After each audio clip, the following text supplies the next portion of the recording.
What's up, guys? Back at another video. Today we're talking about the main event for Freedom 250, the UFC White House card.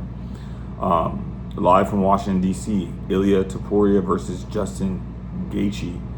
And, a lot of people are pretty much just completely writing this off as an Ilia Topuria massacre by first round knockout, or just see him just dominating the fight, entirely and completely, like he's pretty much done his past opponents. And people are, asking, does Justin Gaethje have a chance to beat Ilia Topuria?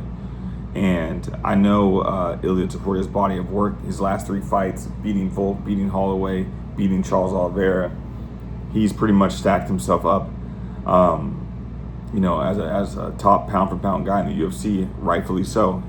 His record shows that. The quality of the people that he beat shows that.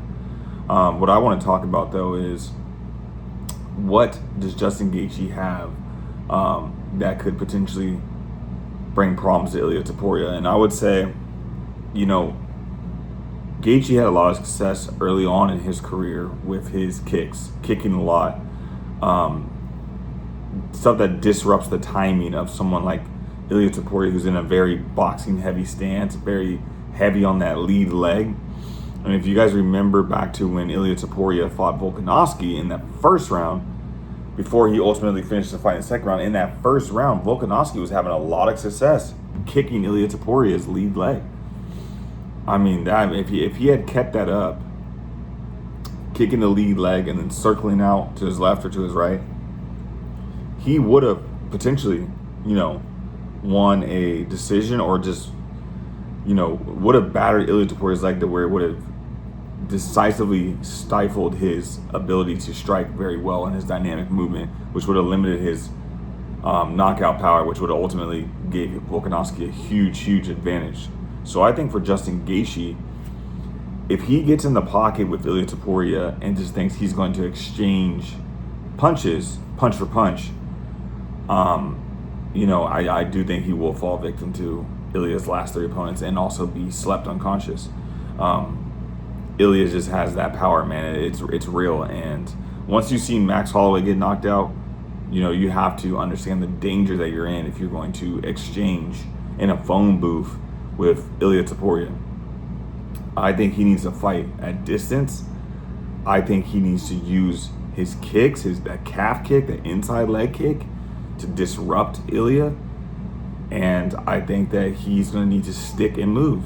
I don't think Ilia Topuria is someone that you can allow yourself to have stagnant feet and get caught in a position where you're forced to engage at a closer distance than what you're comfortable fighting at. And for Justin Gaethje, this is going to be very hard, because for Justin Gaethje, he's okay fighting in a phone booth. He fought Paddy Pimblett in a phone booth. That first round was absolutely insane. He's in his face to face, trying to fight him in a phone booth. You can't do that against someone like Ilia Topuria. You can't do that against someone who possesses insane knockout power. He's going to have to switch it up. When he beat Dustin Poirier, when he caught Dustin Poirier with a head kick, no one is thinking that Justin Gaethje is going to throw a head kick knockout. That type of style of fighting, him switching it up and having the ability to hit the legs, maybe go up to the head, that's going to fare well for Justin Gaethje. I think that's his true path to victory. And if you remember, when Ilia Topuria fought Jai Herbert at 155, he got almost knocked out by a head kick. He went right into a head kick.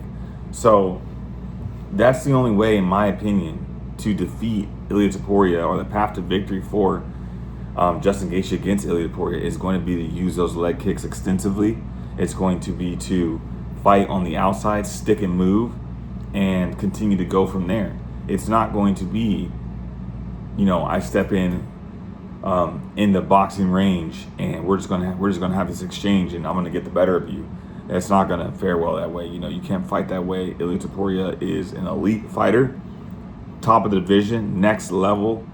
Okay, next level knockout power, and that is not something that you can play with. You have to stick and move. The question is, can you do that for 5 rounds? Do you have the cardio to do that for 5 rounds? What does Ilia do once he notices that you're not not really stepping forward and engaging. One of the mistakes that Charles Oliveira made in their fight is he pressed forward so much that he forced Ilia into engagement.